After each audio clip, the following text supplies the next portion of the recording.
Today we've got a crazy story of someone making sure that their neighbor is going to be late for work. We'll get into that in a bit, but first, Nephew got a pretty awesome setup because of his mom's boyfriend. This happened a week ago, but my nephew is still losing his mind over it and told me I should post it here for everyone to enjoy as well, so here we go. I should preface by saying I only see my nephew every couple of months due to him being at his dad's, or me not being able to come up when she has him. I, 33-year-old male, went to visit my sister, 38-year-old female, and nephew, 13-year-old male, for 2 weeks. My nephew and I are really big gamers, though we're into different games. He loves playing Fortnite with me, while I enjoy things like Overwatch 2, Warframe, etc. We were playing Fortnite, and he was laughing hysterically because I can't build quickly at all. Just can't do it at all no matter how much he tries to help and teach me. Uncle, hit this button, then that, then that, then that, over and over to build a ramp. My sister's boyfriend, 39-year-old male, been together like a year, comes in and not yells but raises his voice about my nephew using his controller. Mind you, it's normally okay, but randomly it's not today. Snatches the controller from him, and the game pretty much ends because we can't play together. Here's the thing about me. I'm not a petty person, but the look in my nephew's eyes hit me hard. I am not a physical altercation person, but one that will use my resources to get even. I tell my sister I'm taking the nephew for an hour to go out. We go to GameStop and I buy 2 controllers and then head back. We start playing and the boyfriend throws another fit. I just show him the receipt and tell him they're my controllers, not his. The man-child boyfriend then says, well, it's his PS4. We leave again to head to GameStop. I buy him a new PS4 and we head back, set it up and start playing. Man-child once again has a fit, receipt shown, and he says, well, it's his TV and games. I am annoyed beyond belief at this point because it's not that serious. I don't want to spend this kind of money, but this is my only nephew and this man is being childish over this. I pull my sister aside and tell her my nephew and I will be gone early tomorrow for half the day. She says it's fine, as I knew she would. Next morning, we go to GameStop and I get him a ton of games. I say ton, but it was like 10 games, 2 extra controllers, a VR thing for it, and then got him a 42-inch TV from Walmart and a TV stand. Get it all back to my sister's house and set it up in the den. Boyfriend arrives later in the day and tries to start crap, but my lovely sister points out I bought it all and that she pays the internet, so he can't say anything about it anymore. Y'all, this man-child spent 4 hours sitting in the corner of the living room fuming, like full-on scowl for 4 hours. I was loving it since I could see him from where I was sitting. Nephew was oblivious. Sister had to keep hiding her smirk. He was mad as heck that his girlfriend's brother spent all this money just to be able to game with his nephew. My sister just saw it as he was being selfish, and I was making sure my nephew and I could enjoy something we all liked together. We spent all day playing Fortnite and having an awesome time.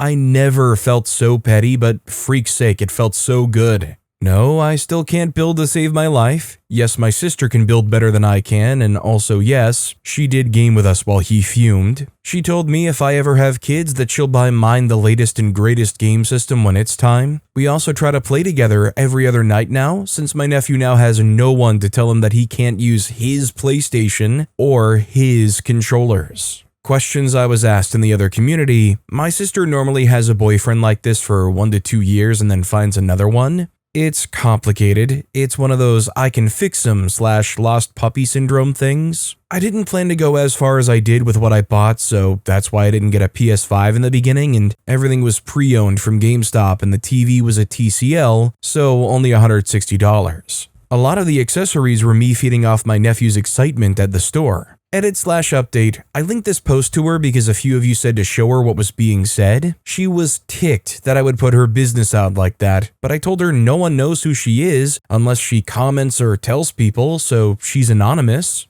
She did call me early this morning, breaking down crying, saying that y'all were jerks for the words you say, but in a good way. She's realizing the men she chooses are nothing but abusive tools. Therapy starts in 3 weeks, and boyfriend is being broken up with today. She apologized to me, but I told her to apologize to her son, and she will be. I know Reddit is known for being troll and freakery centered, but y'all did it. You got her to understand that she's causing her own problems and is going to work on being better. Thank you. From a little brother who loves his big sister and has tried for years to get her to understand, thank you. From an uncle who wants the best for his nephew, thank you. Also, my nephew's dad is going to help her find a good man who will love and care for them both when the time comes. So, even if it's like a personal affliction of, oh, I can fix them, or, lost puppy syndrome or whatever, how do they not see the blatant disrespect? I mean, how can you put up with a partner who is seething, sitting in the corner, that your kid just wants to play video games? I just don't see how somebody can put up with that. Paulding Ohio 214 commented, if someone treated my child like that, I wouldn't be dating him, period. OP responded, I've tried so hard to get her to understand that someone who doesn't respect your child isn't worth it, but it's always a, I can fix him, he'll be amazing when I'm done, kind of thing. She doesn't understand that things like that don't change with people. Small things can, but doing that to a kid never changes. You're either able to talk and treat kids in the right way, or you can't. I've told her that he wants her, not both of them. She is a package deal, no ifs, ands, or buts, and she needs to pick someone who is kid-ready at the start and not have to be taught, or have the basics at least. Also, hi, I'm Steven, and if you guys enjoy crazy stories of revenge, it would be amazing if you left a like or left a review if you're listening to my podcast. Our next story is, I took an hour commute to get my coworker in trouble. I live about 20 minutes away from my workplace by car, and I drive every day. It's a lot more convenient for me than the hour-long public transport route that involves multiple transfers going into traffic, and my shifts aren't regular, changing between midnight and 8 a.m. and 4 p.m. My senior coworker also drives to work, and his shifts are only at 8 a.m. We had an upcoming supplier visit that was about another hour's drive from our office. I was already annoyed with my senior because, despite all of it being his responsibility, he left me with all of the tasks of coordinating the visit. All that was left was the question of who's driving. The month leading up to the visit, my senior kept making leading comments about how he didn't want to drive or asking me if I'd gone to that area before. I didn't want to add chauffeur to my responsibilities, so I kept rebuffing him. One day, I overheard him talking to my manager about how we still didn't really have a plan and he would figure something out. I waited like 3 days for that something to get to me, but all I got were more of the same. So a week before the visit, I started leaving my car at home and commuted every day. I woke up an hour early and all that. I didn't mind the extra hour because I was fueled by spite. And it was an opportunity for me to catch up on my podcasts. 3 days of this, my manager noticed, and I fed him this fake story about how my brother was in town and I lent him my car so he could see the sights with his girlfriend. I also drafted an email that I sent to my manager and my senior asking the supplier for ways to get to them because our transport plans fell through. My manager was livid with my senior, asking him if this was his idea of figuring something out. He also berated him for being irresponsible and leaving much of the work to his junior, calling it shameful behavior. My senior begrudgingly drove us to and from the supplier's place. Oh, and my brother went home the day of our visit, so I rolled up to the office the next morning in my car. I was gonna say something like, sometimes you do things not because they're convenient, but because they feel good, but then I realized that kind of sounds a little off there, but it is true though. It kind of reminds me of a very bad character trait of mine where I'm trying to talk about something with another person and they don't understand the word or the sentence I'm trying to say for whatever reason. And instead of just jumping straight to the point, I just keep reiterating exactly what I said, waiting to see if they'll eventually get through. I don't know why I do it either, to be honest. I realize it is actually kind of toxic. But in my mind, I'm like, come on, use your brain. I'm not talking a foreign language here. Tiki Tavi commented, at one of my previous companies, the senior-most person was always responsible for transportation regardless of mode. That was because corporate was smart enough to know that if something bad happened and a junior was responsible, there were a lot more legal complications. OP replied, this was the case for us too. My senior was really just a job-passing butt.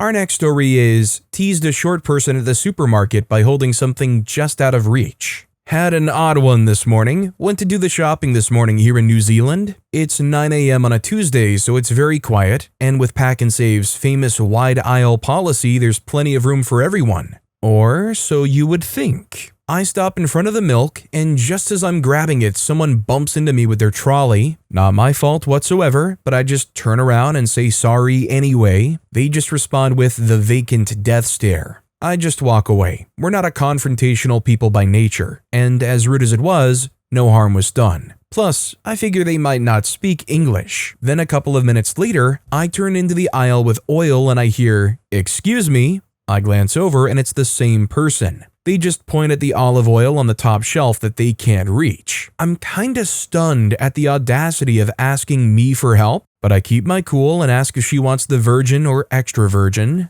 They reply, extra virgin. So I reach up and grab the bottle, but instead of handing it to her, I say, "You realize I'm the guy you hit with your trolley 2 minutes ago, right?" Their jaw kinda drops briefly before they go back to pretending to be mute with a death stare. So I just held up the bottle in the air and said, "I'm not helping you unless you apologize." Then held it for a few more seconds of silence before putting it back on the shelf and walking away. You know, I don't usually extend this kind of logic to a shopping cart or, as OP puts it, a trolley, but I would default my bad driver general assumption to this trolley driver, which is they were probably looking at their phone or something, right? There is nothing that annoys me more on a small scale than when you're sitting behind somebody at a light, it turns green, and they take an extra long time to start and you can see their head tilt back up. Acceptable Unit 7989 commented, "As someone who is vertically blessed from a family of the vertically cursed, and also emotionally immature family, this is the best revenge we can take on them when they behave like their size, child-sized, and not like their age." Secret Agent Man 94 commented, "Worked for a place one time with a very unpopular supervisor. Instead of his name, people would always refer to him as 38 by 10. One day I asked someone why they did that and what it meant. They said, 'Oh, that's his pant size.'" Our next story is, customer insisted on using their toy gun in my store. I gave them a lesson in patience. A couple weeks ago, I was working at my small hobby shop, one of those stores where people come in looking for miniatures, paints, or random gadgets. I was restocking shelves when this guy walked in waving something around. At first, I think, "Oh no, is that?" Turns out it wasn't. It was a gun-shaped lighter. He was laughing stupidly and saying stuff like, "Relax, it's harmless, got it online, yada yada, Alibaba or whatever, yada yada." Okay, cool, but the thing looked incredibly realistic from a few feet away. He starts pretending to aim it at different products and I calmly said, "Sir, you can't do that here. I don't care if it's a lighter." He shrugged and ignored me, clearly amused. So I decided to make him wait. Every time he waved it near something, I would redirect him politely. "Please step back while I help other customers." He got more impatient and kept trying to rush me, waving the lighter closer. I didn't say no, I just slowly assisted others, answered every question thoroughly, and made him stand there like a confused kid. By the time he realized he was holding everyone up, he just put it away and left without complaint. Honestly, it felt amazing. Nothing illegal, nothing aggressive, just pure, slow, sweet, satisfying revenge. Anybody else think OP should have gone straight for just calling the cops here? Like, I get that it's a lighter, but why even play around like that? Especially when OP says they were waving the lighter near stuff and around stuff. I don't know what this store is made out of, but I'm pretty sure there's something in there that is flammable. OZFox42 commented, "What kind of person walks into a shop waving something that could easily be mistaken for a deadly weapon? Just mind-boggling." Our next story is, revenge was worse than I imagined. I told this story at work today and someone said I should post it here. At the end of a relationship about 8 years ago now, my then partner and I split and I was moving out of the place we shared because he owned it. He was a jerk and our relationship ended with physical abuse. I had not long before spent serious time and money putting in garden beds all the way around the house. Many of my flowers were expensive and I told him I planned to take them out and plant them at my new place. He agreed. When getting large pots at the garden center, I saw they had catnip seeds. Now, I knew catnip could be hard to grow, but that's pretty much all I knew about it at the time. In a fit of spite, I bought a ton of catnip seeds and seeded the newly emptied beds with them. I figured because I'd been told they were very difficult to propagate, that maybe a few plants might pop up and attract neighborhood cats and he'd have to weed them out. It would be a minor annoyance for him. That's all I ever intended it to be. In fact, after I didn't think about it again until recently. I happened to have a new client in his neighborhood that I met with for the first time yesterday. I drove by his house and saw that it had a for sale sign in front of it and there were like 6 cats in the yard. I asked my new client about it and learned that while catnip is difficult to propagate, once it does, it's basically an invasive species. And apparently I planted it at just the right time of year because it propagated quite well and has been spreading ever since. It took over the yard and he's tried getting rid of it in multiple ways and every time it just comes back worse. I was informed that if you drive by in the summer with the windows down, that the whole end of the street smells like a litter box. I genuinely feel bad because it really was only supposed to be a minor inconvenience. You know, as a person that's quite fond of cats, I don't know if it would be that terrible. I mean, granted, if the outside of my house did smell like a litter box constantly, it would be a negative thing, but more cats? Not necessarily a bad thing for me. Morbid and Creepifying commented, as a horticulturist, depending on where you live, the information you got was way incorrect. Catnip is in the mint family. It's one of the easiest plants on the planet to grow and is indeed generally a weed. That being said, this petty revenge is still hilarious and I love it. Not actually a cupcake replied, as a servant of cats who has had it in a previous home's yard as well as in the yard next door, I'm gonna say that information was from someone who had tried to grow it with outdoor cats around, ready to eat it the second it pops up. Our next story is, Mom Won't Stop Crossing My Boundaries. My mom is a very old-styled woman, conservative, etc. She thinks a man's happiness revolves 90% around how in the bed satisfied they are. I'm a disabled person, so my intimate life has been always a big concern to her. After I lost my virginity, I told her I was fine and I could carry a normal sexual life and she shouldn't worry about it any longer. However, she kept asking annoying and unnecessary questions. When she didn't ask it directly, she would throw hints or make jokes about it. One day, she knew I'd spent the night with a lady, calls me in the very morning. She got you done, didn't she? Wink face. Unfortunately for her, my mom is also full of taboos and likes to be as closed as possible about her own intimacy. But one day, months later, I knew she had spent the night hanging out, slept with a man, came back home drunk, and went to sleep. I went to her bedroom at the door.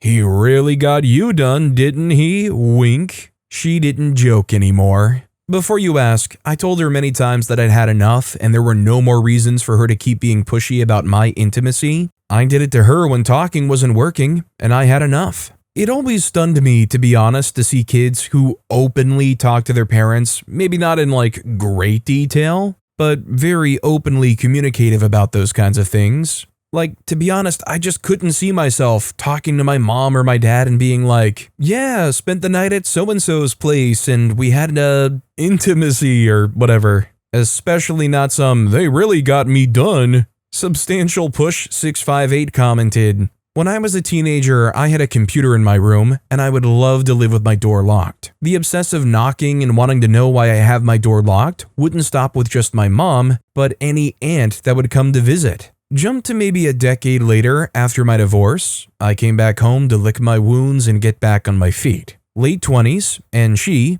aunts too, would knock on the door asking why I'm locked and what I'm doing, but I was an adult this time, so I yelled, I'm having solo time here, what the heck do you think I'd be doing? What, you wanna watch? I'll leave the door open next time. Needless to say, she never asked me again in the year I spent recovering. R.I.P. Mom, I love you and miss you every day.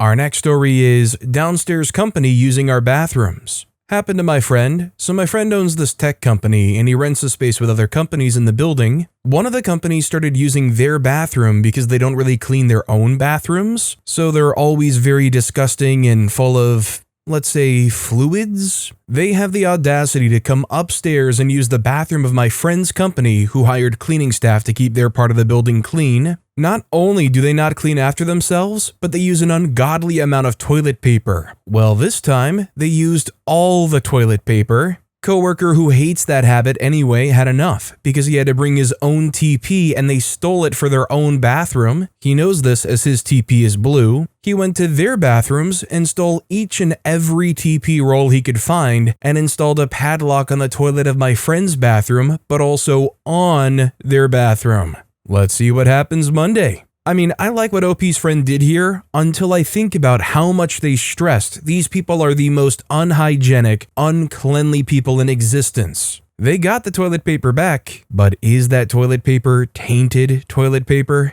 Lyndon Lil Blue Balls commented, same thing happens in my company. Downstairs is a different division with completely separate budgets, but their drivers like to come upstairs and use our bathrooms in the morning because they're single person. The last time I saw one of the guys go in there, I guess he locked the door while he was leaving, can only do it on purpose, and it was 3 hours before someone realized there was nobody in the locked bathroom.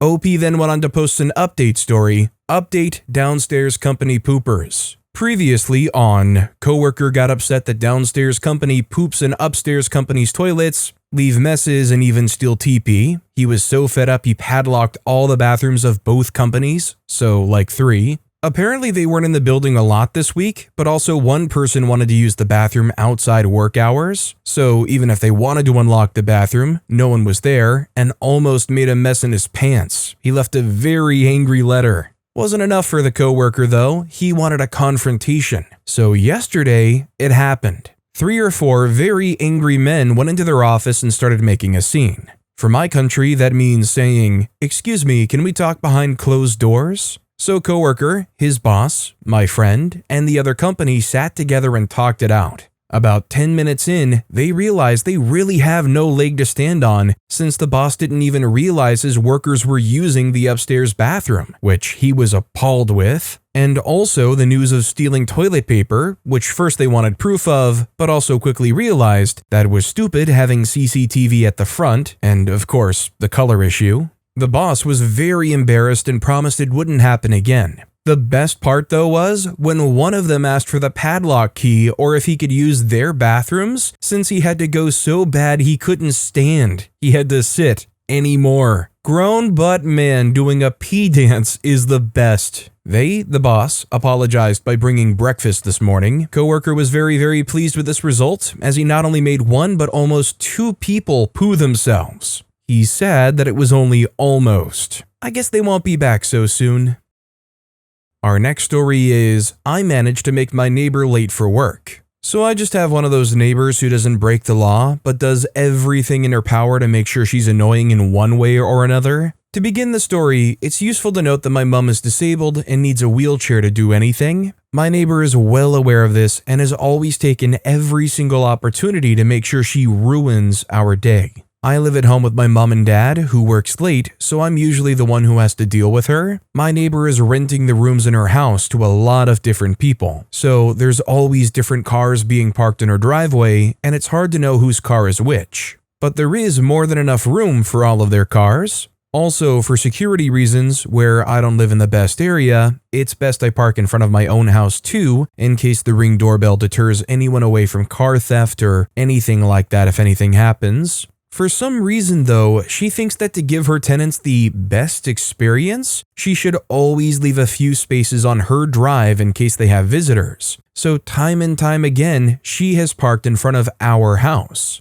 It's important that I park there in case I have to drop my disabled mom anywhere, and the security issues as I mentioned. So I asked her before that she parks on her own drive as there's enough space for everyone in the house. I've now come to the conclusion that because she keeps parking in front of our house, that she simply can't park, and that she doesn't want to admit it. I caught her once trying to park, and she stalled so many times trying to get in her driveway. So she's just being stubborn, not admitting that she can't drive, and lazy because she can just take a few extra seconds to park carefully if she really needs to. Last night, I noticed that she parked in front of my drive again, and I told her this week that it's not okay. So, I simply parked in front of the small space she left, knowing full well her and her terrible parking will not be able to maneuver out of the gap I left. And this morning, I was getting ready with the window open and I heard revving. Later on, she's knocking on my door saying that she's running late and I need to inch my car forward in order for her to get to work.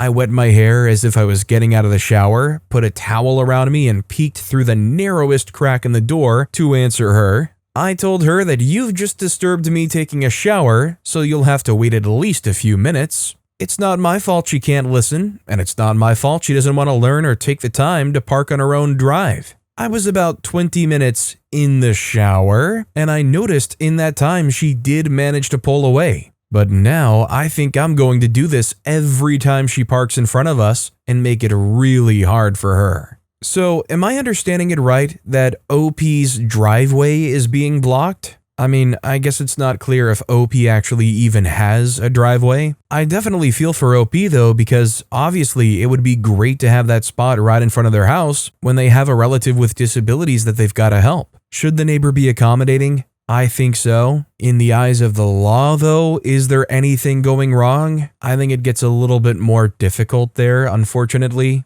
Paperwhite 418 commented, if you're providing transportation for your disabled mother, you should apply for a handicapped placard and then have your city come and spray a handicap parking spot on the street for you.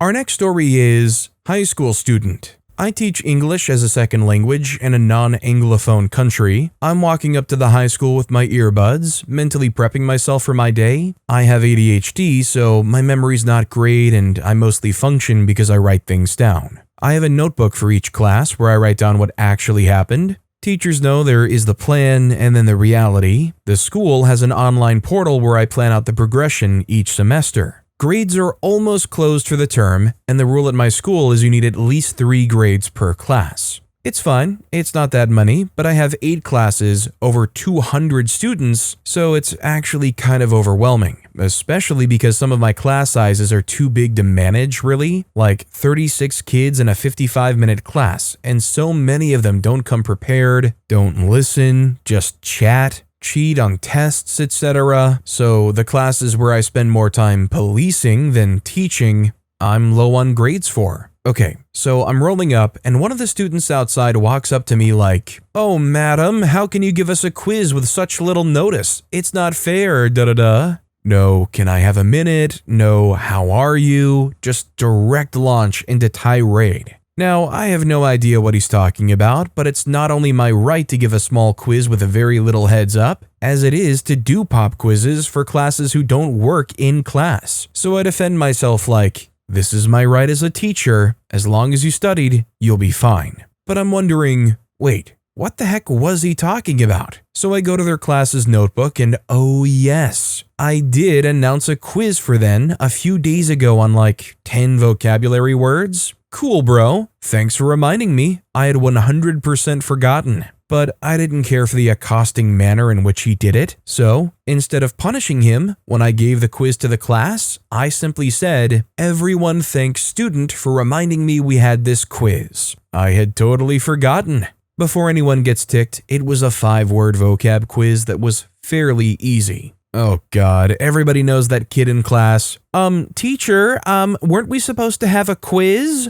The kind of kid that makes you want to kick the chair in front of you and say, shut up! Stop it! Timmy from ABQ commented, I once taught Chemistry 101 at a community college. Some of the other students wanted better grades than they had earned. I told them they could write a paper on any chemistry topic, like 500 words, and I would add their grade in to push up their average. A gift to the non-STEM students. This one dude hands in a paper that was next to illiterate. Spelling, grammar, organization, paragraph structure, run-on sentences, sentence fragments. So I gave him a C- for effort. His argument? His content was about chemistry, and that's all I should have graded him on.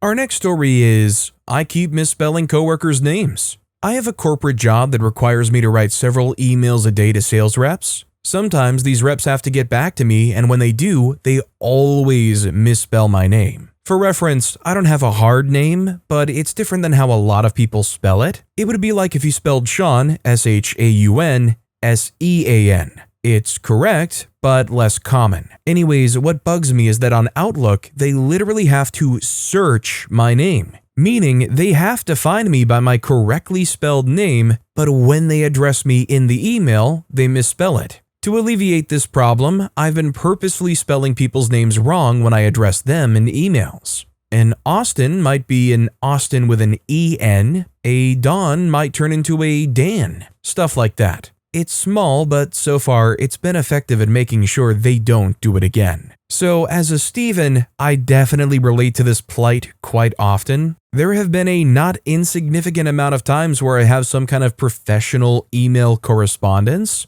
or they reach out to me, and they reach out to me saying Steven with a PH, kind of like Stephen Hawking. Well, as you might know from the name of the channel, it's spelled with a V, not a PH. I'm sorry that I'm right, but I maintain that everybody with a PH is Stefan, and it definitely ain't bad to be like Curry. Mizzard611 commented, I have a client who is always rude to me for no reason. I can write the kindest mail I can think of, and she will always write back a rude one. So I too have picked up the habit of purposely misspelling her name whenever I email her. It brings some silent relief. But with that being said, that's all the time we have for today. Now, if you want to hear another crazy revenge story, check out that video on the left. Or if you missed my latest video, check out that video on the right. That said, I'll see you all next time with some more stories.